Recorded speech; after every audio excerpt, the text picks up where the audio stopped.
All right, y'all, what is going on? Goofy Rexy here, and hope everybody is doing well. And wanted to make this video here. We're going to talk about the top 5 characters or top 5 candidates for your Red Star promos here. Now, in reality, in Marvel Strike Force, all characters are better, right? With having higher stars or having higher red stars on them.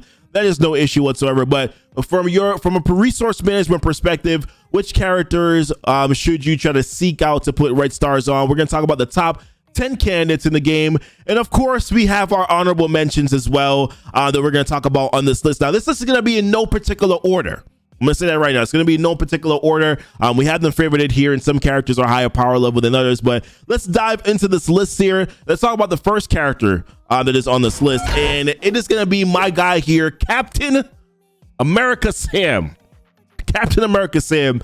Now I personally, it's weird, like putting red stars on a protector, like a tank type character, to me seems a little weird, but I just find that Captain Sam is just such an important character in raids on the Secret Avenger team. He's now being used as a hybrid character, right, with Icarus and Cersei in Arena. So his viability, he's literally one of the best characters in the game, in my opinion. Probably top 5 character at this point in Marvel Strike Force, just because of his versatility and his usage. Y'all can debate me on that one a little bit later on, but seriously, Captain Sam just adds so much sustain to the team. There's energy, there's speed up, but as a true tank, or as a tank-ish kind of character, being able to take on that damage is essential, and you need him to stay alive for that team to be able to have that survivability.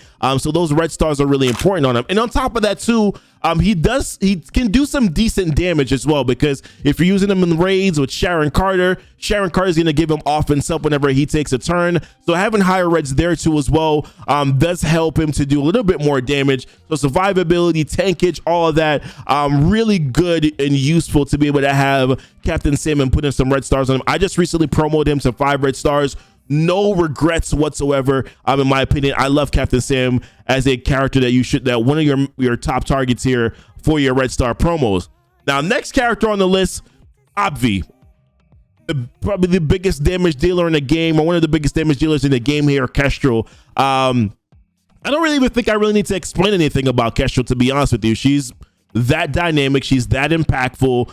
She does an insane amount of damage. I'm running the Raider ISO on her right now, and when she crits, sometimes when she crits with her ult, she's doing over 600k damage. It is stupid damage that Kestrel is able to do here. It's just insane. So in my opinion, Kestrel definitely she's a top tier character, usable in every aspect of the game, usable in Arena, gonna be usable in Dark Dimension, usable in raids for 2 nodes, 2 areas, 2 sections in raids. She's a sensational character, just a sensational amount of damage here, and the more that you can put into her, the more damage that you can get out of her. Definitely, in my opinion, I think is good. She's still functionable at lower red stars because of her damage output, but she's still functionable at lower red stars. But if you're talking about, hey, top candidates that are the best value for your red star promos, then Castro definitely does make it on this list as well. All right, next character on this list is Sharon Carter. So Secret Avengers, so important to your raid content, probably going to be important moving forward for Dark Dimension content as well. Sharon Carter is the reason why this team is able to do as much damage as they do, but she's kind of on the squishy side, right? So Red Star promo on her, I think, is helpful to be able to keep her alive. She's very squishy, and you want her to be able to stay alive as long as possible, because this passive here with the given offense up to her Secret Avenger allies is a very big deal, or skill allies is a very big deal when you're running this team. And I just find that whenever I do lose Sharon Carter, the team loses a little bit of their oomph, right? They lose their oomph, they lose that dynamic damage that they can do. So I just find that it's just incredibly important to be able to have those red stars on her. I mean, she's also your biggest damage dealing character on the team as well. She's applying debuffs pretty good too. So in my opinion, Sharon Carter definitely does make this list, just because of how important and vital she is on that team, and because raids are so important in Marvel Strike Force as well. You're probably going to see a theme on this list, right? A lot of raid characters are going to be on this list because this game is pushing you towards raids now for end game content. So therefore, you're going to see a lot of raid characters on this team on my roster as well. All right, next character on the list is Jubilee. Hey, another raid character, mutant raid character. Jubilee, one of the best legendary characters in Marvel Strike Force right now. I promote her to 5 reds as well. If straight up, if you lose Jubilee off the Axemen team, the team's done. The team's done. I find that you can survive a little bit if Bishop is gone, but he's so much of the damage, right? So it's you're still kind of like, it sucks if you lose him. But with Jubilee, I find that if you lose her, the team falls apart. They lose the health, they lose the assists, they lose their leader on the team. What a surprise! That of course that Jubilee would be that important. Not a surprise. I'm being extremely sarcastic here, but yeah, Jubilee for me personally, definitely let's take the cake.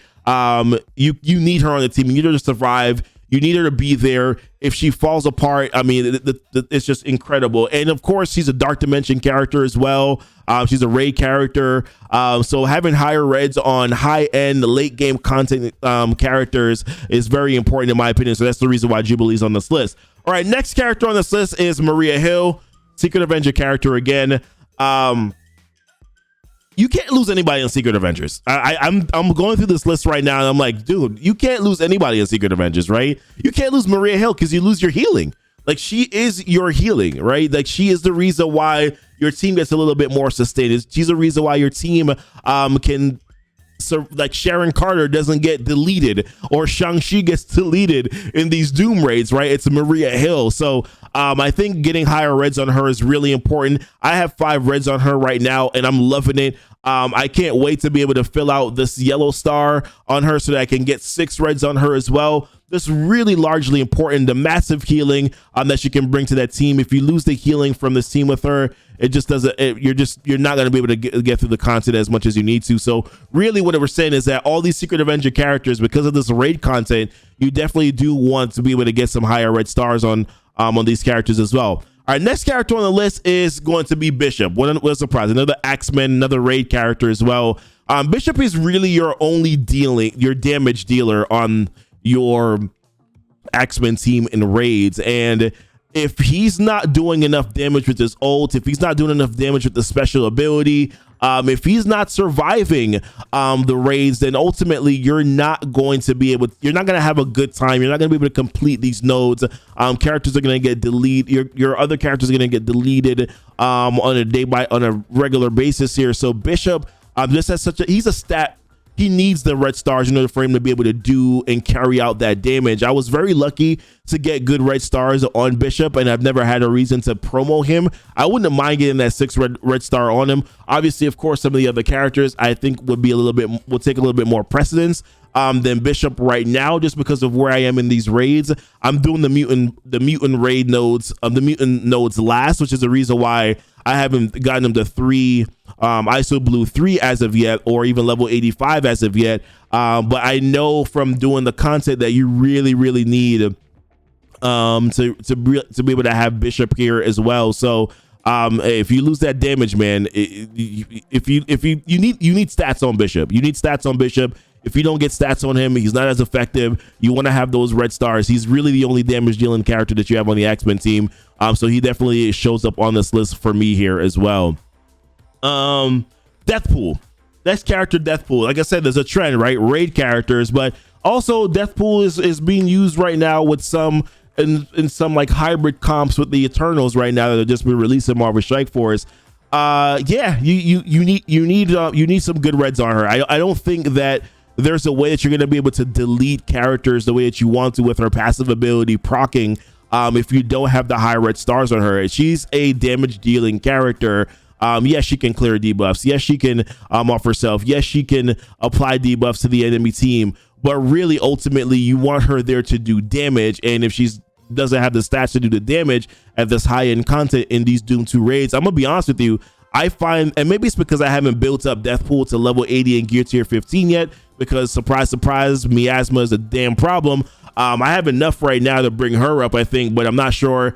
Scarcity mechanics, I don't want to bring her up as of yet, because then I won't have enough to be able to bring up Cloak, and the game just knows when you're short on resources, man. So maybe it's tinfoil hat thing, whatever.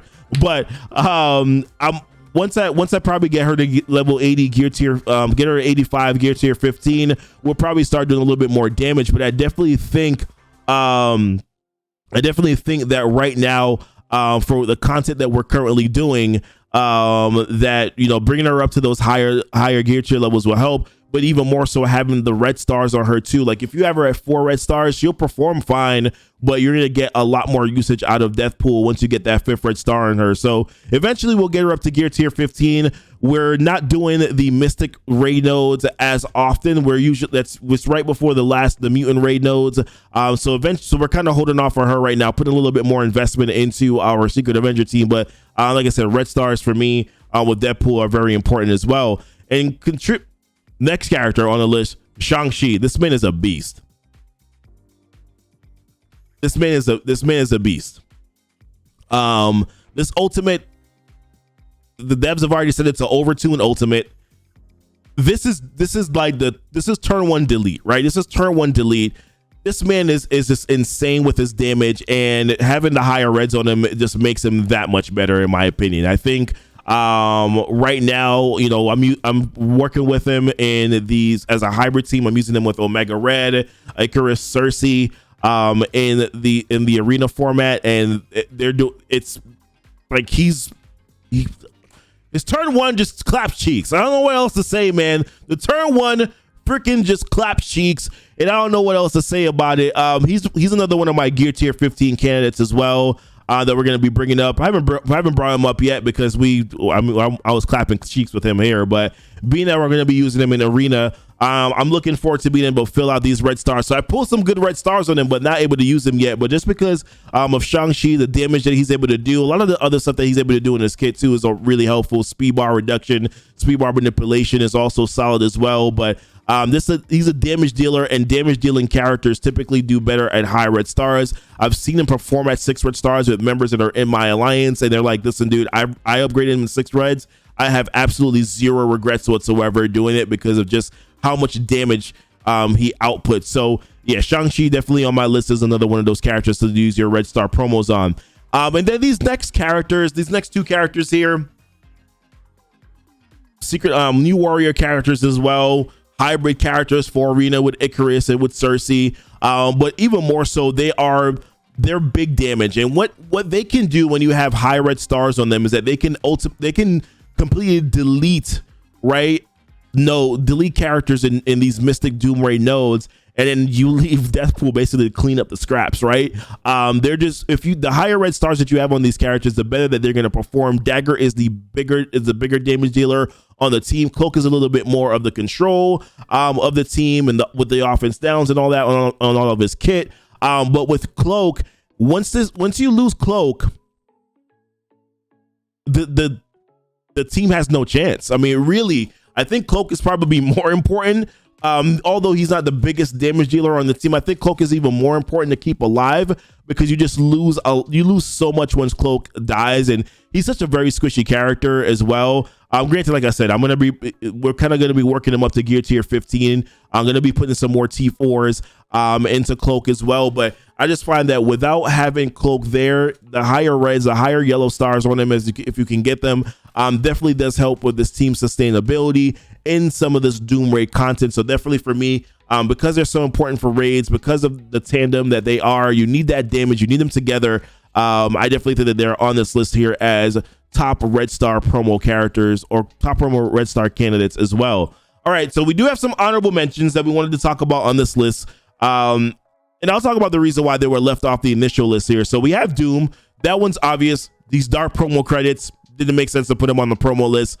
Obviously, you're going to use your dark promo credits on characters that are good. So the better characters, right? So not Ultron, not Ultimus, right? I think Dr. Doom definitely is the better character to use your dark promos on. I just left him off the main list because he's dark promo credits.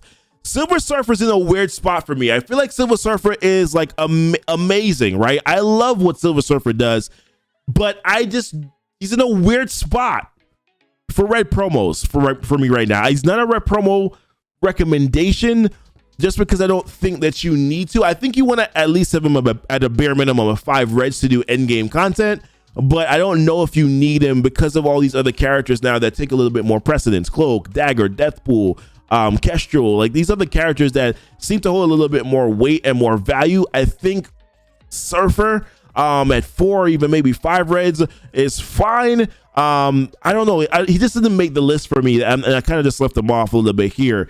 Sabretooth and Omega Red I have on this list as well. I think Omega Red is a good character for promo credits. I think he's going to be an arena meta character, but it depends on where your Sabretooth is. That's the reason why I left it here. So if you pulled high reds on Omega Red and you're going into these hero heroes for hire matchups, right? And your higher reds are causing Omega Red to get ability block, and I think you're going to want to put Sabretooth. You're going to want to put some more reds into Sabretooth. I know it's going to feel bad, but you want to be able to keep the ability block off of Omega Red. So therefore, you want to put the higher reds into Sabretooth here. Omega Red, he's on the honorable mention list too, because he's not actually in the promo credits yet. So therefore, I'm not going to say, hey, put red stars on these characters. I'm just looking in the future to be able to put red star promos on them. I think Omega Red is going to be amazing with high red stars for Dark Dimension, for Arena. So therefore, he will make the list eventually, but he's an honorable mention for now because he is not actually in the promo store as of yet. Beast, I put on this list as well. He's largely important for the Axemen team. I think really you can lose Bishop and still sort of kind of recover the matchup with the Axemen team, but I feel like unfortunately if you lose Beast, if you lose Jubilee, it all falls apart really, because you lose the sustain, you lose Jubilee being able to speed up Beast if you lose Jubilee, right? And Jubilee and the other stuff that she does, you lose the assist. But with Beast, you lose all the heals, you lose him being able to proc when a character gets below, when an ally gets below 50% health. You lose so much with Beast, lose the boost with offense up, defense up, the speed up. You lose so much of that when you lose Beast. So I feel like Beast, if your team is not surviving and your Beast has 2 lower red stars, that might be a character that you want to consider putting some promos into. It feels weird, but just one of the reasons why I would definitely at least consider it, or at least think about it moving forward. And then these 2 characters down here, they're new characters. Cersei and Icarus, they're new. They're not going to be in the promo store yet, but I do think that these are going to be top tier candidates here to get promo credits on because they are going to be a part of the arena meta. So for that reason and that reason only, I think that there will be good candidates. There'll be good options. I'm still bidding out my 2 tandem team right now. Going to be working on putting some T4s into them, but of course, I only like to spend 1.2 to 1.5 million gold per day, so he's going to have to wait on those T4s for now. But yeah, I definitely think that just because of I think Icarus is probably going to be more so of your higher red star promo investment. I think Cersei is going to be good at 4 red stars if you can pull those on her. If you need to promo her to 4 red stars at least, I think you'll be fine. But I think largely Icarus is probably the higher character that you're going to want to put those promos on, just because he's the bigger damage dealer on the team. Cersei can do damage, of course, though, because she is getting that damage boost when both of them are there, and the offense up from Icarus as well. So that's pretty much basically where the list is. Curious to know, guys, where your thoughts are on some of these characters, and who would you consider to be on this list right now as a red star promos? Who did I forget to even mention that's not currently on this list now? But listen, until next time, guys, appreciate y'all watching. Y'all be blessed and y'all be safe. Oh man, I feel like all this video did was just show how patient I guess I am with upgrading my characters. As I said, man, 1.2 to 1.5 million gold per day, baby. Able to save your gold. You might level up slower, but you'll be all right.